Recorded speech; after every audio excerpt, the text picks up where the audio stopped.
자, 오늘 주님께서 주신 말씀 누가복음 22장 7절부터 13절까지 말씀입니다. 제가 읽도록 하겠습니다. 유월절 양을 잡는 무교절이 되자 예수께서 베드로와 요한을 보내시며 말씀하시기를 가서 우리가 먹을 수 있게 유월절을 준비하여라 하셨다.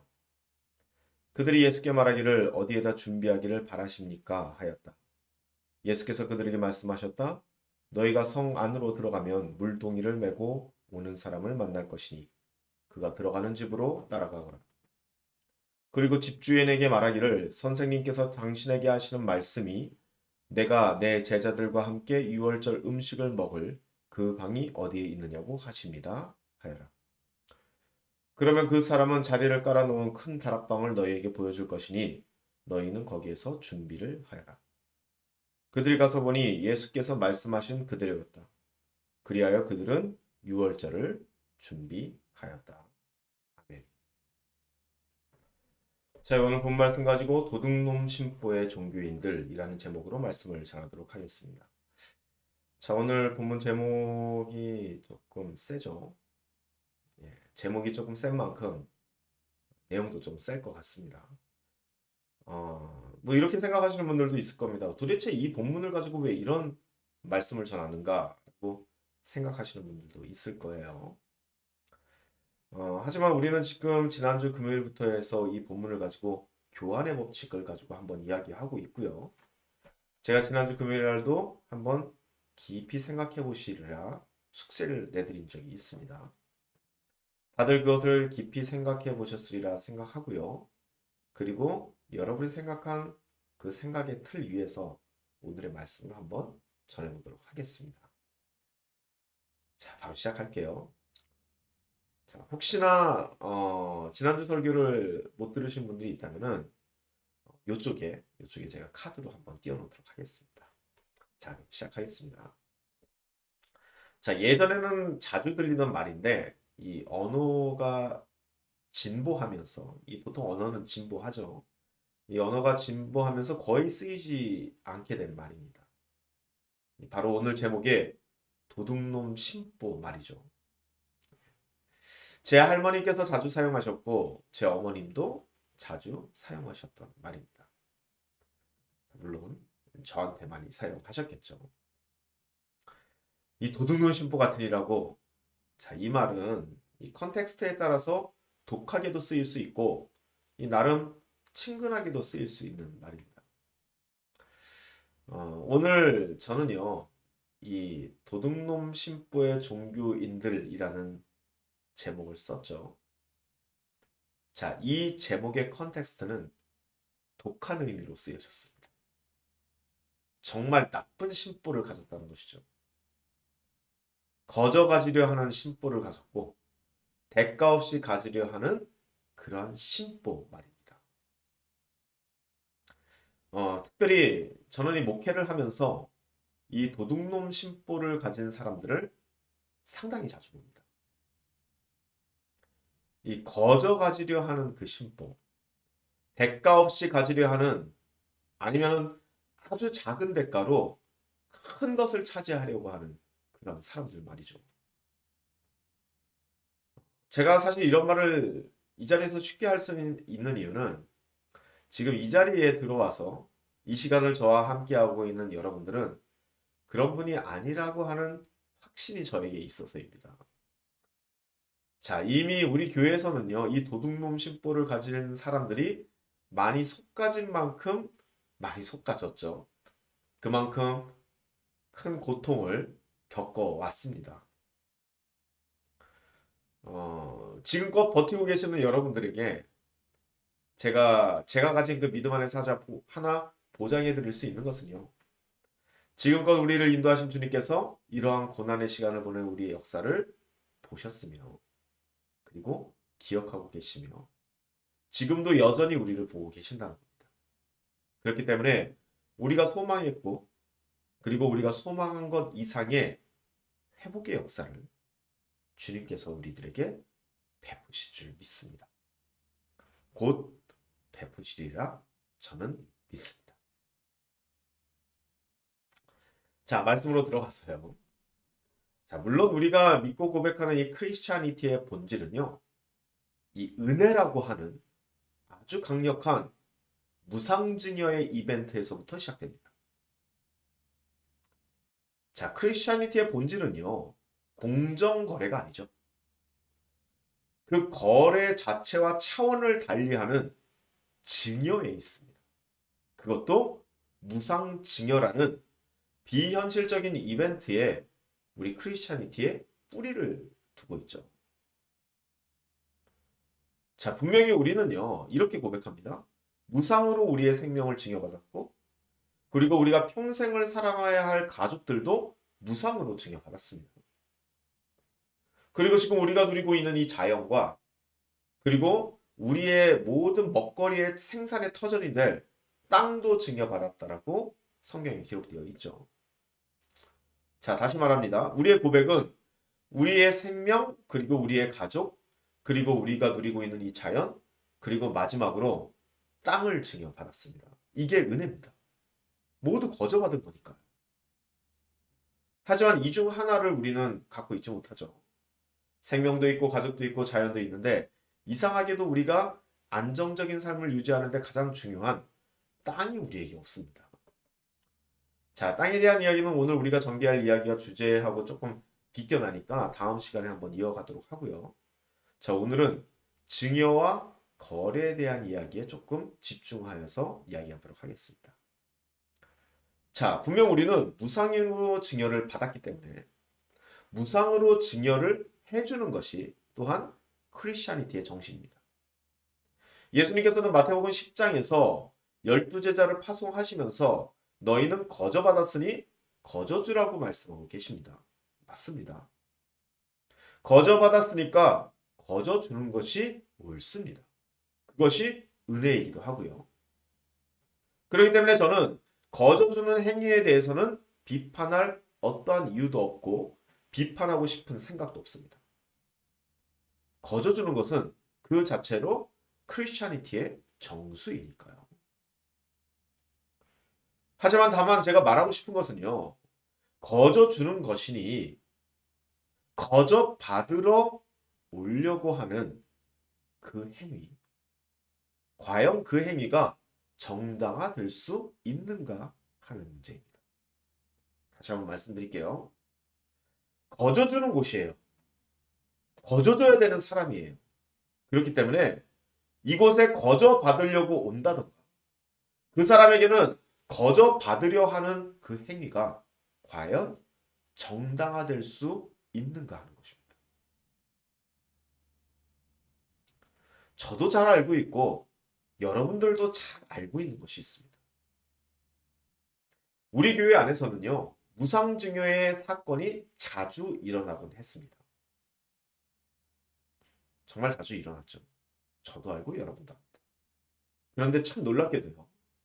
정말 많은 경우 이 덜 가진 사람들이 더 가지고 있는 사람들에게 증여를 하는 일들이 심심치 않게 일어났다는 겁니다. 다시 말씀드릴게요.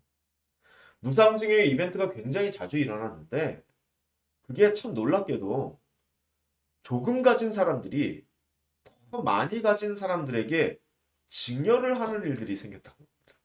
반대가 되어야 되는데 말이죠. 그리고 더 나아가서 더 많이 가진 사람들은요.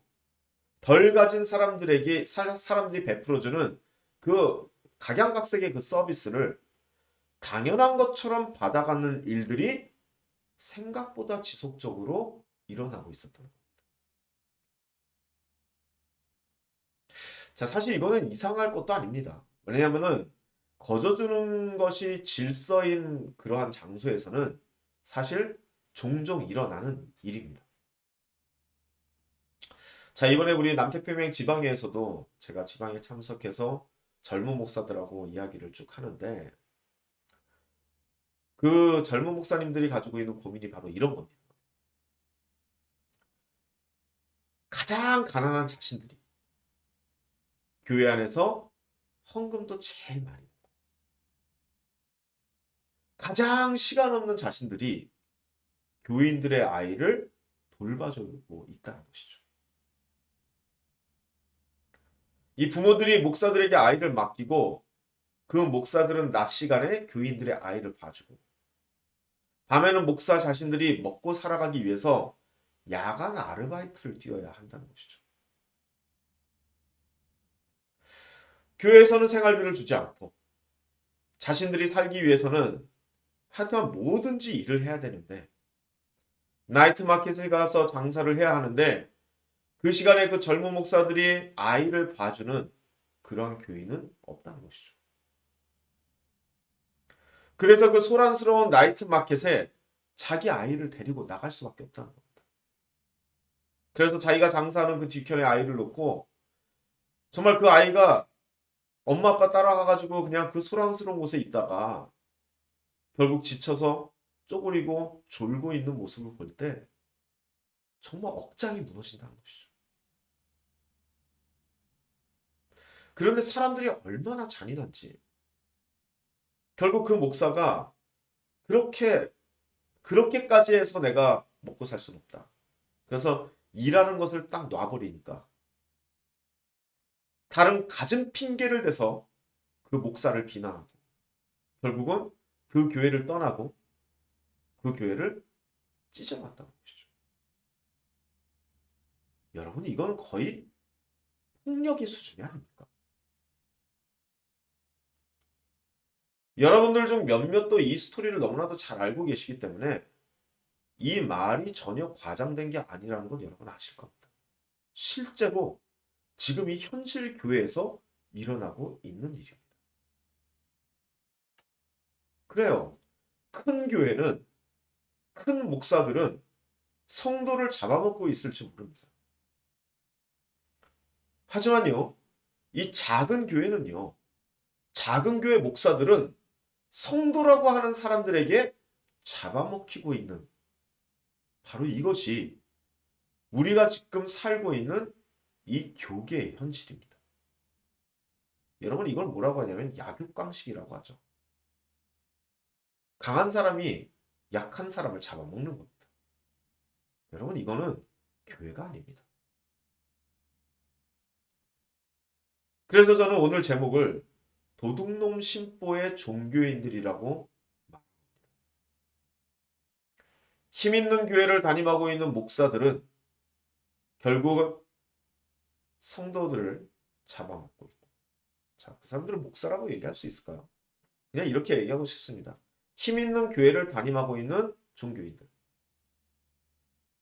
그리고 작은 교회의 약함을 이용해서 자신의 필요를 채우려 하는 성도라고 불리우는 종교인이 있는 것이죠. 그런데 더 큰 문제는요. 이 무상증여의 궁극적인 오리지널리티를 가지고 계신 하나님의 사정입니다. 여러분, 힘없는 목사들, 힘없는 교인들을 향한 종교인들이 이 폭력과 같은 이 행위들이 이 인간의 역사 안에서 하나님을 향해 행해지고 있었다는 겁니다. 우리 인간들을 통해서 말이죠. 자, 여러분 한번 생각해 봅시다. 하나님이 뭘 그렇게 잘못했습니까? 우리의 죄의 문제를 어린 양을 죽여서 해결하는 것이 정말 잔인하고 미개한 것입니까? 우리 스스로는 결코 해결할 수 없는 이 악의 사슬과 이 끊임없이 반복되는 이 폭력의 문제를 자기 자신이 직접 죽임당해서 해결을 하려고 시도한 것이 과연 멍청하고 어리석은 해결책입니까? 전 이런 생각을 한번 해봅니다. 그렇게 자신의 애를 봐주고 밥도 해먹이고 픽업도 해주고 그렇게 사랑을 퍼부었던 그 목사의 뒤통수를 아주 시원하게 갈긴 그 성도들은 그렇게 목사 가정을 향해서 폭력을 행사하면서 과연 무슨 생각을 하고 무슨 말을 했을까?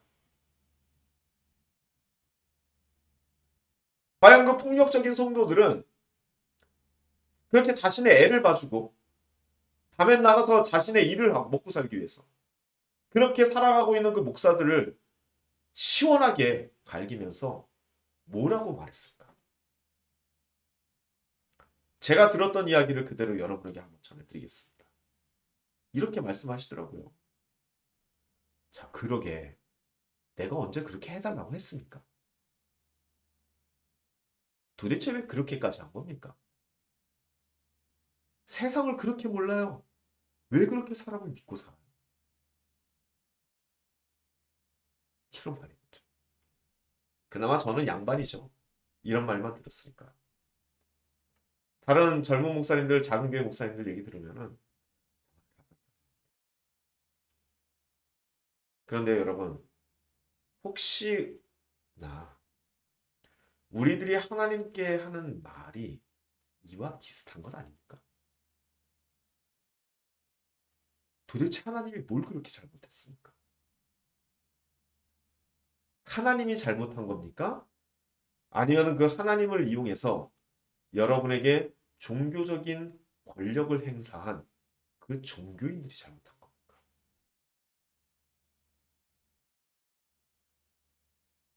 오늘을 이 기도의 시간에는 이걸 좀 생각해 봤으면 좋겠어요.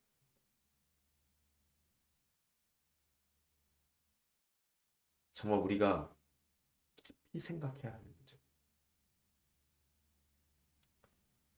이러한 생각을 통하여서 더욱더 깊어지고 그리고 더욱더 주님을 닮아갈 수 있는 우리 드림교회 지체들이 되시기를 간절히 소망합니다. 기도하시겠습니다. 사랑과 은혜가 충만하신 하나님 아버지, 주님께서 우리를 사랑하신 그 은혜의 모든 행위들이 과연 비판받을 만한 일이었는지를 생각해 보기를 원합니다. 과연 주님께서 뭘 그렇게 잘못하셨는지, 그리고 그 주님을 닮아 이 땅에서 무상증여의 삶을 살아가고 있는 우리 크리스천들이 뭘 그렇게 잘못했는지. 오히려 기성교회에서는 그렇게 목회하면 안 된다, 그렇게 신앙생활하면 안 된다라고 얘기하고 있는 이 형국에 과연 무엇이 잘한 거고 무엇이 잘못된 건지가 완전히 역전되어 버린 이 시기에 과연 우리의 구원은 어디에 있는지 그것을 깊이 생각해 보며 우리가 의지해야 될 그 대상을 온전히 설정하고 그분을 믿고 주님을 믿고 나아갈 수 있는 우리들이 될 수 있도록 축복하여 주옵소서. 예수님의 이름으로 기도드립니다. 아멘. 다 같이 기도하시겠습니다.